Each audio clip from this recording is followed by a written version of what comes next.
talk, podcast. Well, I don't know what do you even call this thing.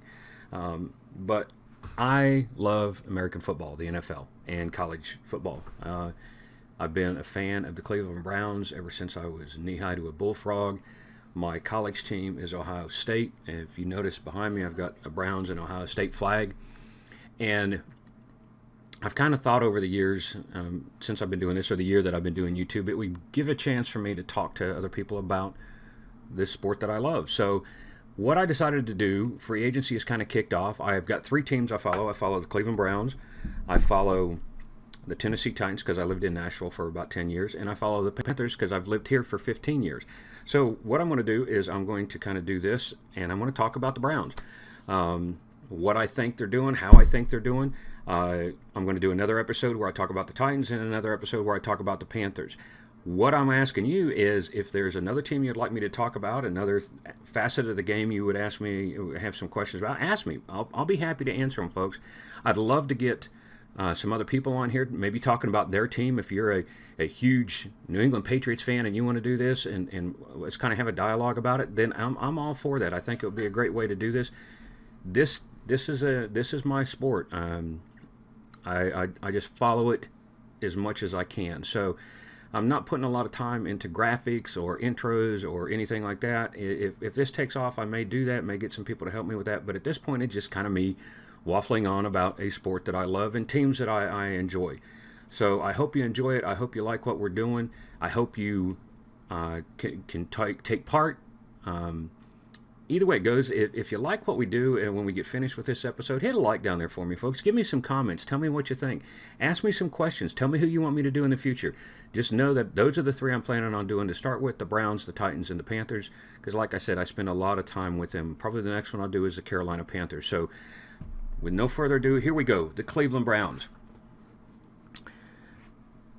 The joke of the NFL.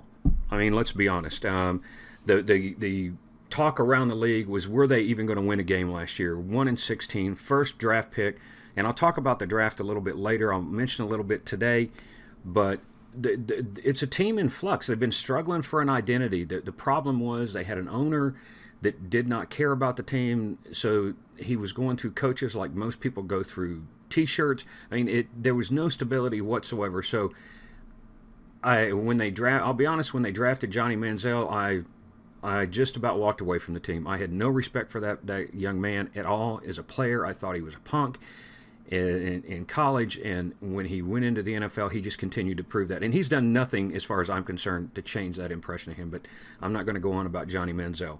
The Browns had been in Cleveland for forever. They moved out of Cleveland and became the Baltimore Ravens. Then they came back, and since the Browns have been back, they've been the laughingstock of the NFL. If you want to talk about a team with a rich heritage, look at the Cleveland Browns, 1950s, early 1960s, one of the powerhouses of professional football. Jim Brown, probably one of the greatest running backs ever, was a Cleveland Brown. Otto Graham, great history there in Cleveland. The fans are phenomenal. They put the fanatic in fan. If you want to know about American football, watch a Cleveland game when it's snowing and they're on the border of the lake and it's miserable and 20 below zero, and they're there. Even though the team's not winning, they're there. So what do the Browns do to start off the season, the postseason, January 8th, they fire their defensive coach, Ray Horton. I like Ray Horton, but he did not have what that team needed. They brought in Greg Williams. Greg Williams had got in a trouble a few years ago with Bountygate, with some questions about kind of skirting the edge of ethical behavior in the NFL. But I think he's kind of cleaned himself up, kind of refocused himself, and they brought him in. I think that's going to be a huge upgrade on the coaching staff. And pretty much the first thing he did at that point was fire all the defensive coaches. They also fired the offensive line coach, which I think are the two big areas that needed to be addressed in that team. The defensive backfield and the offensive line are just in trouble. On January 23rd, they were able to sign Jamie Collins, who they had traded to get from New England early in the year. They signed him to a 4-year contract extension. Great player, great leadership. I think this was a huge, huge boost for the Cleveland Browns. They also, in February, claimed Tyvis Powell, a defensive back, plays as safety from Seattle.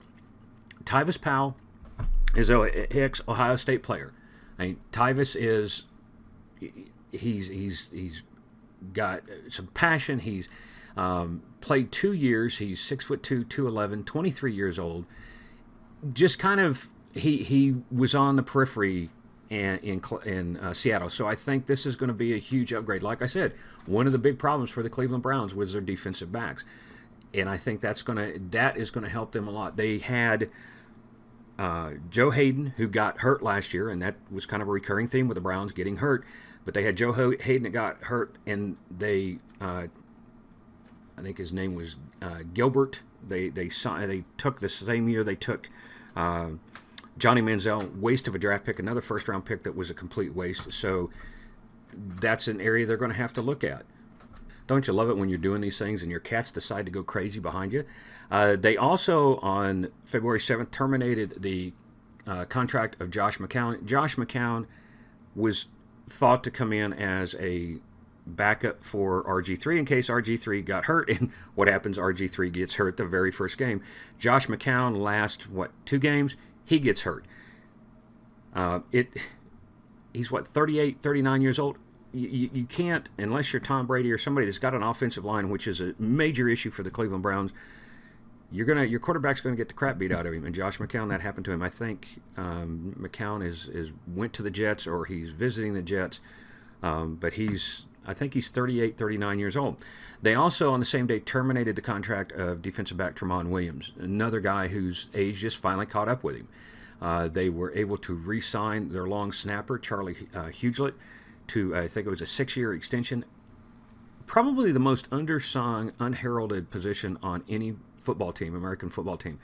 He's the guy that snaps the ball on punts. He's the one that snaps it on field goals. If he doesn't do his job perfectly, you lose points. You can give up points. I mean, it's somebody, and he only goes out there maybe 5-6 plays a game. But if he is so vital to the operation of the team, that they have a dedicated position for him. And so keeping that stability in there was huge. They also terminated the contract of Andrew Hawkins. Andrew had the dropsies. We need somebody that can hold on to the ball. They were able to bring in Kevin Zittler, a offensive lineman from Green Bay. Huge. Former first-round pick. I think he was the 28th pick. He's 27, 28 years old. He has got a huge contract. They signed him to a 5-year, $60 million contract with a signing bonus of $12 million. Remember I said the number one problem for the Browns is their offensive line? This is what they focused in on. They brought in him. They also, the same day, signed offensive lineman J.C. Treader from, I believe it was the Bengals. He can play guard. And they brought him in on a 3-year, $16.75 million contract with a $4.5 million bonus. You've got to spend some money on these guys to get some stability in that line. Our left tackle, Joe Thomas, phenomenal player. But he's not the only one. Alex Mack, who the center that the Browns had, left at the end of last year, went to Atlanta. And if you ever watched the Browns play in 2016, it was sad to watch the way these guys got beat up, the quarterbacks. Every one of the quarterbacks got hurt. At one point, even, they had Terrell Pryor, who was a wide receiver that left and went to Washington. He priced himself out of Cleveland.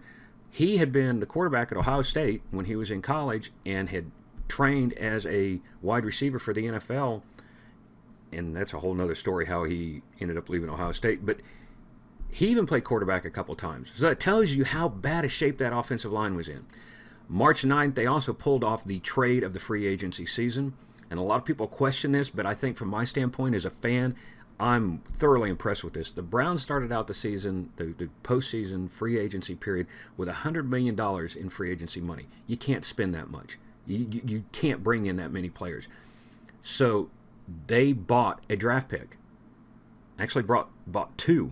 But one of them was huge. They traded a 4th-round pick, which was a compensatory pick. And a compensatory pick in the NFL is where you have a restricted or protected free agent. They get signed by somebody else, and you get a draft pick to compensate you for losing that player. And they got a 4th-round compensatory pick. They traded that to Houston. That's all they gave Houston.